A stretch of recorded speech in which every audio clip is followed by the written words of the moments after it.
देखो एक circular disc है, इसका मास है m और इसकी रेडियस है r।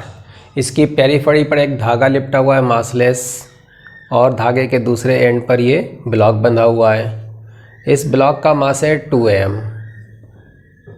पुली मासलेस है, फ्रिक्शनलेस है। इस डिस्क के सेंटर से एक धागा बंधा हुआ है और दूसरा एंड एक ब्लॉक से बंधा है जिसका मास है कैपिटल M। अब ये सरफेस रफ है जिस पर ये डिस्क रखी हुई है, हाईली रफ सरफेस है, यहाँ पर स्लिपिंग नहीं होगी, दैट इज़ गिवन। तो आपको बताना है इस ब्लॉक का एक्सेलरेशन कितना होगा, इस ब्लॉक का एक्सेलरेशन कितना होगा, डिस्क के सेंटर का एक्सेलरेशन कितना होगा, डिस्क का एंगुलर एक्सेलरेशन कितना होगा, यहाँ पर फ्रिक्शन कितना लगेगा, इस धागे में टेंशन कितनी होगी और इस धागे में टेंशन कितनी होगी। ठीक है, ये सारी चीज़ें आपको बताना है। तो वीडियो को रोककर ज़रा अपने आप ट्राई करो। सबका एक्सेलरेशन बताना है, इसका एंगुलर एक्सेलरेशन बताना है, फ्रिक्शन बताना है, टेंशन बताना है, टेंशन बताना है। ये क्वेश्चन है, अपने आप ट्राई करो, उसके बाद सोल्यूशन देखना। तो देखो इसको हम कैसे सॉल्व करेंगे। इसमें टेंशन हम T1 मान लेते हैं, ये T1 हो जाएगा। ये टेंशन T2 मान लेते हैं, ये T2 हो जाएगा। हमें T1 नहीं पता है, हमें T2 नहीं पता है। अभी तक हमने 2 वेरिएबल्स लगा दिए। देखो एक चीज़ ये समझो कि ये जो ब्लॉक है ये भारी है, ऊपर से ये खींच भी रहा है, तो डिस्क को ऊपर के पॉइंट पर पकड़ के खींच रहा है ना। तो ये खींचेगा तो 2 mg से खींचेगा और ये खींचेगा तो mg से खींचेगा। तो ये डिस्क राइट में चलना है, इसको राइट में चलेगी, मतलब इसके सेंटर का एक्सेलरेशन हम राइट में मान लेते हैं a के बराबर, और इसको प्योर रोलिंग करते हुए चलना है, राइट में चलेगी और प्योर रोलिंग करते हुए चलेगी। इसका मतलब इसको क्लॉकवाइज घूमना पड़ेगा। मान लेते हैं कि एंगुलर एक्सेलरेशन है अल्फ़ा, जो कि बन जाएगा a/r। प्योर रोलिंग है इसलिए a equal to r alpha, तो अल्फ़ा इक्वल टू a/r।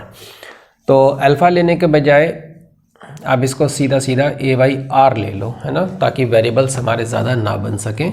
सो ये एक तीसरा वेरिएबल हमने अभी तक और लगाया है, दैट इज़ a। अगर हमने सेंटर का एक्सेलरेशन a माना है तो फिर इस ब्लॉक का ऊपर की ओर एक्सेलरेशन a बनेगा, और इसका a है तो टॉप पॉइंट का एक्सेलरेशन कितना बन जाएगा 2a। इस रस्सी का एक्सेलरेशन कितना बन जाएगा 2a।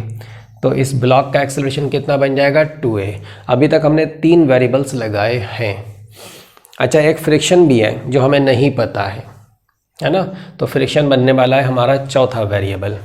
अच्छा, फ्रिक्शन चौथा वेरिएबल बन तो जाएगा, लेकिन फ्रिक्शन लगाएं किधर, ये भी एक प्रॉब्लम है। तो इनफैक्ट फ्रिक्शन लगाने से पहले हमें ना तो वैल्यू पता है ना डायरेक्शन पता है। तो फ्रिक्शन को लगाने से पहले हमें उसकी डायरेक्शन का अंदाज़ लगाना पड़ेगा, चेक करना पड़ेगा कि यहाँ पर स्लिपिंग किस डायरेक्शन में हो रही है, उसके हिसाब से फिर हम फ्रिक्शन अप्लाई करेंगे। तो देखो इसमें क्या हो रहा है, जैसे ऊपर में एक फोर्स लग रहा है, अब हमें ये T2 भी नहीं पता है, तो एक सिचुएशन आप इमेजिन करो जिसमें ये रुका हुआ हो। सपोज दैट ये भी रुका है, वो भी रुका, दोनों रुके हुए हैं, डिस्क भी रुकी हुई है। तो उस केस में ये जो खींचने वाले फोर्सेस हैं ना, ये mg बन जाएंगे, mg, और वो बनेगा 2 mg। अब इस हिसाब से आप सोचो कि इसके सेंटर का एक्सेलरेशन कितना आएगा 2 mg minus mg upon m, मतलब कि ये g के बराबर आ गया। दूसरी बात, in the absence of any friction, अगर यहाँ पर फ्रिक्शन ना हो, यहाँ पर फ्रिक्शन लगेगा नहीं, तो फिर उस केस में एंगुलर एक्सेलरेशन कितना बनेगा, तो एंगुलर एक्सेलरेशन बन जाएगा 2 mg। 2 mg का टॉर्क कितना हो जाएगा, ठीक है, अपॉन मोमेंट ऑफ इनर्शिया, तो ये आ जाएगा 4g/r। तो r अल्फ़ा कितना बनेगा, इसका तो कोई टॉर्क आएगा नहीं है, तो सेंटर पे लग रहा है, तो टॉर्क सिर्फ इस 2 mg का हो जाएगा। तो r अल्फ़ा कितना बन जाएगा, ये 4g के बराबर हो जाएगा। अब एक तरफ है ACM और एक तरफ है r अल्फ़ा, तो रोटेशन का जो इफ़ेक्ट है, देखो r अल्फ़ा काफ़ी ज़्यादा है ACM से, तो रोटेशन का इफ़ेक्ट काफ़ी डोमिनेंट है। ठीक है, अब आप बोलोगे कि हमको ये तो पता नहीं है, आपने ये क्यों ले लिए, तो चलो हम कहते हैं आप T2 और T1 ही ले लो। देखो नॉर्मल सिचुएशंस में, नॉर्मल का मतलब आपने ऐसा देखा होगा अक्सर प्रॉब्लम्स में, अगर ये T1 ना होता सेंटर पे और हम सिर्फ टॉप पॉइंट पर फोर्स लगा देते तो उस केस में कैलकुलेट हम ऐसे ही अगर करेंगे तो हमें पता ये चलता है कि रोटेशन का इफेक्ट डोमिनेंट रहता है, आर अल्फ़ा ACM से बड़ा आता है, और ये जो पॉइंट है ये लेफ्ट में स्लिप होना चाहता है। जब आपने टॉप पे फोर्स लगाया वो कितना भी हो, अगर टॉप पर लगाया है हॉरिजॉन्टली राइट में लगाया है तो फिर रोटेशन स्ट्रांग बनना चाहेगा। डिस्क के केस में रोटेशन डोमिनेंट, आर अल्फ़ा बड़ा होगा ACM से। ये पॉइंट इधर स्लिप होना चाहता है, रोटेशन क्लॉकवाइज इसको इधर स्लिप कराना चाहेगा, ट्रांसलेशन राइट में स्लिप कराना चाहेगा, तो रोटेशन ज़्यादा स्ट्रांग है तो लेफ़्ट में स्लिप होने की टेंडेंसी आ जाएगी, इसलिए फ्रिक्शन राइट में लगेगा।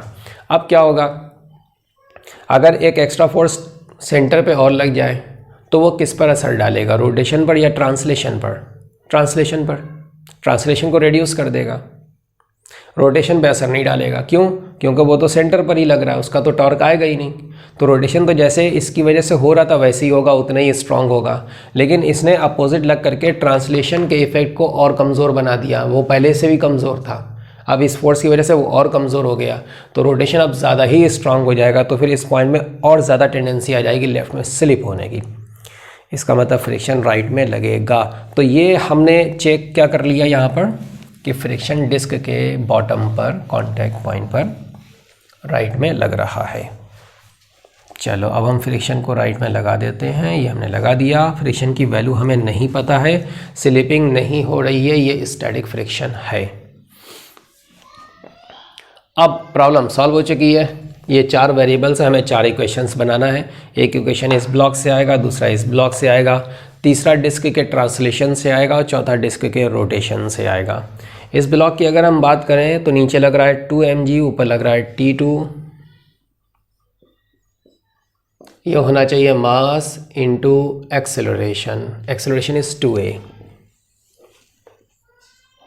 ये हो गया फर्स्ट इक्वेशन।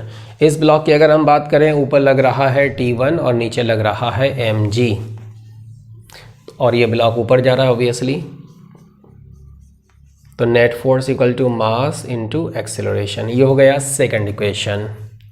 डिस्क की अगर हम बात करें तो डिस्क पर लग रहा है T2, T1 और फ्रिक्शन हॉरिजॉन्टल डायरेक्शन में, तो नेट फोर्स हॉरिजॉन्टली राइट में,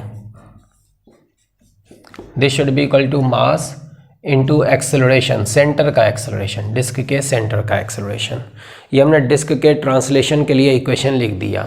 अब हम बात करते हैं डिस्क के रोटेशन की।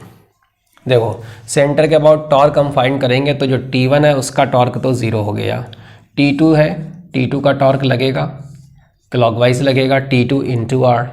ये फ्रिक्शन है, इसका भी टॉर्क लगेगा F into r in the anti clockwise direction. ठीक है, बाकी एक mg लगेगा, उसका कोई टॉर्क है नहीं। एक नॉर्मल कॉन्टैक्ट फोर्स लगेगा पासिंग थ्रू दिस सेंटर, उसका कोई टॉर्क आएगा नहीं। तो T2 का टॉर्क है क्लॉकवाइज और फ्रिक्शन का टॉर्क है anti clockwise, T2R and F into r. और ऑब्वियसली ये डिस्क क्लॉकवाइज घूम रही है, इसका मतलब जो क्लॉकवाइज टॉर्क है वो बड़ा होना चाहिए।